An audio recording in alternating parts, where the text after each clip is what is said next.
ഇപ്രാവശ്യത്തെ get ready with me ഞാൻ ഡോറയായിട്ടാണ് ചെയ്യണത്. അപ്പോൾ നമ്മൾ ഫസ്റ്റ് തന്നെ രണ്ടുപേരും മോയ്സ്ചറൈസൊക്കെ മുഖത്ത് തേച്ചിട്ടുണ്ട്. എന്നിട്ട് ഡോറ മുഖത്ത് ഇടയിലിടയിൽ ഭയങ്കര ശല്യപ്പെടുത്തലായിരുന്നു ഡോറ.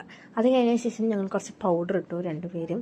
എന്നിട്ട് കുറേ ഡാൻസ് തുള്ളൽ ഫുള്ളെല്ലാം വളരെ അതാണ് ഞാൻ ലാസ്റ്റ് ഗെറ്റ് റെഡി വിത്ത് മീക്ക് ഡോറിനെ കയറ്റാണ്ടിരുന്നത്. പിന്നെ അതിന് ശേഷം ഞങ്ങൾ ഐലൈനർ ഇട്ടു. അത് കഴിഞ്ഞിട്ട് ലിപ്സ്റ്റിക് ഇട്ടു. ഇത് ഡോറിൻ്റെ ലിപ്സ്റ്റിക് ഷെയ്ഡാണെന്നൊക്കെ പറഞ്ഞിട്ട് അവൾ ഭയങ്കര ഷോയൊക്കെ കാണിക്കുന്നുണ്ട്. പിന്നെ ഷോ ഓഫ് എന്നാണ് ഞാനിവിടെ ഉപയോഗിച്ചിരിക്കുന്ന ലിപ്സ്റ്റിക് ഷെയ്ഡ്. ഞാൻ റെഡിയായി കഴിഞ്ഞു. ആക്സസറീസ് ഈ ഒരു മാലയും പേളിൻ്റെ ഒരു ഇയറിംഗ് ആണ്, ഒരു റിങ് പോലത്തത്. പിന്നെ ഇതാണ് ഡോറയിടുന്ന കമ്മൽ. പിന്നെ ഞങ്ങൾ മുടിയൊക്കെ ഞാനും ഡോറയും മുടി ട്രിപ്പ് പ്രമാണിച്ച് വെട്ടിയായിരുന്നു. എൻ്റെ ഭയങ്കര കുറഞ്ഞ ഫ്രണ്ടിൽ വെട്ടിയത്, അതുകൊണ്ട് എവിടെ വെച്ചിട്ടിരിക്കുന്നില്ല. പിന്നെ ഗെറ്റ് റെഡി വിത്ത് മീ എന്ന് പറയുമ്പോൾ നമ്മൾ എന്തെങ്കിലുമൊക്കെ ഇടണമല്ലോ കൂടുതലായിട്ട്, അതുകൊണ്ട് എനിക്ക് കുറച്ച് ഫ്ലഷൊക്കെ ഇട്ടിട്ടുണ്ട്. രാത്രിയാണ്. എന്നിട്ട് പുതിയ ഷൂവിൻ്റെ ഷോ ഓഫാണ് ഞങ്ങൾ രണ്ടുപേരും കാണിക്കുന്നത്.